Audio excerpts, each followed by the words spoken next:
சட்டமய நண்பர்களுக்கு வணக்கம். இன்னைக்கு நம்ம ஒரு வண்டி மிஸ் ஆயிடுச்சு, ஒரு வண்டி திருடு போயிட்டு, காராக இருந்தாலும் சரி, டூ வீலராக இருந்தாலும் சரி, எந்த ஒரு வாகனமாக இருந்தாலும் திருடு போயிட்டுனா நம்ம என்ன பண்ணணும்? முதல் விஷயம் நம்ம பண்ண வேண்டியது என்னன்னா, காவல் நிலையத்தை அணுகி புகார் கொடுக்கணும். இரண்டாவது விஷயம், அது எந்த இன்சூரன்ஸ் கம்பெனி அப்படின்றத பார்த்து அந்த கஸ்டமருக்கு யாருக்கு ஒரு இன்டிமேஷன் கொடுக்கணும். ரெண்டு விஷயத்த கண்டிப்பாக ஒரு வண்டி திருடு போச்சு அப்படின்னா நம்ம பண்ண வேண்டிய விஷயம் இதுதான். முதல்ல காவல் நிலையத்துக்கு போகிறோம், ஒரு புகார் ஒன்று கொடுக்குறோம். அந்த புகாரில் முதல் விஷயம் வண்டியோட எல்லா டீட்டெயில்ஸையும் கொடுக்கணும். என்னென்ன டீட்டெயில்ஸ் அப்படின்னா, ஒரு ஆர்சி புக் டீட்டெயிலு, அதுக்கப்புறம் வண்டியோட நம்பர், வண்டி மாடலு, ஒருவேளை வண்டியில் ஏதாவது பொருள் இருந்தது, ஏதாவது டாக்குமெண்ட்ஸோ அல்லது ஏதாவது ஒரு பொருள் இருந்ததுன்னா மிஸ்ஸிங் லிஸ்ட்டுன்னு போட்டு நீங்கள் அந்த புகார் கூடயே சேர்த்து கொடுக்கலாம். வண்டி நீங்கள் மிஸ் பண்ணதுக்கும் திருடனத்துக்கும் நிறைய வித்தியாசம் இருக்குது. அதுக்கேற்ற மாதிரி நீங்கள் புகார் கொடுக்கணும். வண்டி திருடப்பட்டது அப்படின்னா கண்டிப்பாக நீங்கள் வண்டியை நான் விட்டுட்டு போனேன், விட்ட வண்டியை காணா, நான் லாக் பண்ணிட்டு தான் போனேன், ப்ராப்பராக லாக் பண்ணிட்டு தான் போனேன், ஆனால் வண்டியை காணோம் அப்படின்னா அது திருட்டு.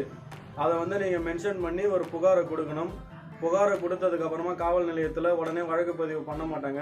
ஒரு 2 நாள் கழித்து போயிட்டு நீங்கள் பார்த்தீங்கன்னா அது மாதிரி வண்டியை இன்சூரன்ஸ் இருக்கணும். முதல் விஷயம், வண்டிக்கு இன்சூரன்ஸ் இருக்கணும். இன்சூரன்ஸ் இருந்ததுன்னா ஒரு 2 நாள் காவல் நிலையத்தில் பார்த்துட்டு அதுக்கப்புறம் ஒரு வழக்கு பதிவு பண்ணிவிட்டு அதுக்கான அந்த எஃப்ஐஆர் காப்பியை உங்ககிட்ட கொடுப்பாங்க.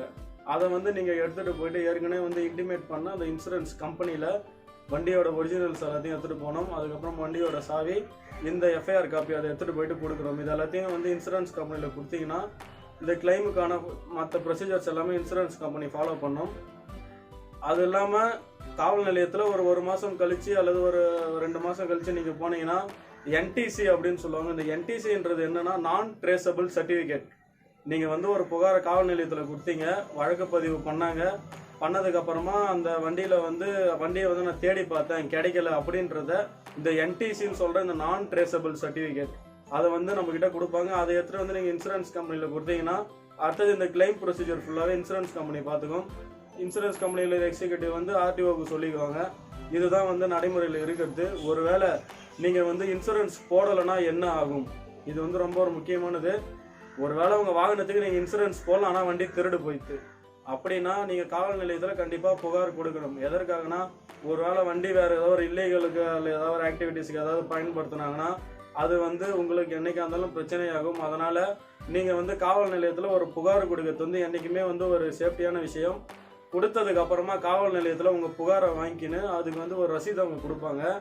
சிஎஸ்ஆர் அப்படின்னு சொல்லுவாங்க, கம்யூனிட்டி சர்வீஸ் ரிஜிஸ்டர். இது எதற்காகனா, நீங்கள் கொடுத்த புகாரை அவங்க வாங்கிட்டு டெய்லி ரிப்போர்ட்டில் அதை ரெக்கார்ட் பண்ணுறவங்க. ரெக்கார்ட் பண்ணதுக்கப்புறமா நீங்கள் காவல் நிலையத்துக்கு வந்தது, நீங்கள் வண்டி சம்மந்தமாக அந்த எல்லாமே அந்த டீட்டெயில்ஸ் எல்லாமே அந்த புகாரில் இருக்கும். அது சம்மந்தமாக நீங்கள் கொடுத்ததை அந்த சிஎஸ்ஆர்ன்ற அந்த அக்னாலஜ்மெண்ட்டை நீங்கள் வாங்கி வச்சுக்கிறது என்றைக்குமே உங்களுக்கு சேஃப்டி. இன்சூரன்ஸ் இல்லை அப்படின்னா உங்களுக்கு சிஎஸ்ஆர் தான் கொடுப்பாங்க. ஒருவேளை அதுக்கு நீங்கள் எஃப்ஐஆர் ஃபைல் பண்ணணும் அப்படின்னா அதற்கு நிறைய வழிமுறைகள் இருக்குது. அது காவல்துறை ஃபாலோ பண்ணலை, உங்களுக்கு அது சரியாக பண்ணலை அப்படின்னா முன்னாடி ஒரு வீடியோ போட்டிருக்கேன், அதில் பாருங்கள். காவல்துறை எஃப்ஐஆர் போடலைன்னா நம்ம என்னென்ன அந்த ப்ரொசீஜர் ஃபாலோ பண்ணணும் அப்படின்றத அதை நீங்கள் ஃபாலோ பண்ணி எஃப்ஐஆர் போடுறதுக்கான அந்த வழிவகையை செய்யலாம். இது எதற்காக சொல்கிறேன்னா, ஒரு வண்டி திருடு போயிட்டு அப்படின்றது உங்களுக்கு தெரிய வரப்போ நீங்கள் இன்சூரன்ஸ் போட்டு இருந்தீங்கன்னா உங்களுக்கு எந்த பிரச்சனையும் இல்லை. ஒரு சில அந்த இழுப்பறிகளுக்கு அப்புறம் உங்களுக்கான அந்த அமௌண்ட்டு கண்டிப்பாக கிடைக்கும்.